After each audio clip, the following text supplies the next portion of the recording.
ரவிக்கு தமிழர்கள் மீது அப்படி என்னதான் வெறுப்புங்கிற ஒரு கேள்வியை கனிமொழி எம்பி அவர்கள் இப்போ எழுப்பியிருக்காங்க. நேற்றைக்கு முன்தினம் ஒரு விழாவில் கலந்துட்டு பேசின ஆளுநர் RN ரவி அவர்கள் ஆளும் கட்சியான திமுக மீது பல்வேறு குற்றச்சாட்டுகளையும் விமர்சனங்களையும் அடுக்கி வச்சாரு. அதே சமயத்துல தான் தமிழ்நாட்டுல திமுகவினுடைய ஆட்சி நடந்து கொண்டிருக்கும் இந்த சமயத்துல பெண்களுக்கும் பெண் குழந்தைகளுக்கும் பாதுகாப்பே இல்லைங்கிற மாதிரியான பல காட்டமான விமர்சனங்களை அடுத்தடுத்து முன் வச்சிருந்தாரு.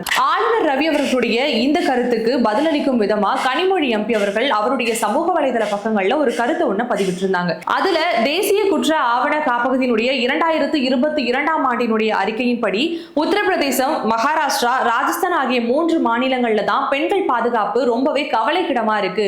அப்படியே பார்க்க போனாலும் அந்த அறிக்கையில் உள்ள 10 இடங்கள்ல தமிழ்நாடு இல்லவே இல்லை. இந்த பட்டியல்ல 10 இடங்கள்ல கூட இல்லாத தமிழ்நாட்டு மேல தொடர்ந்து விமர்சனத்தை ஆளுநர் ரவி அவர்கள் வைக்க என்ன காரணம்? அப்படி என்ன தமிழர்கள் மீது சொல்ல முடியாத ஒரு வெறுப்பு?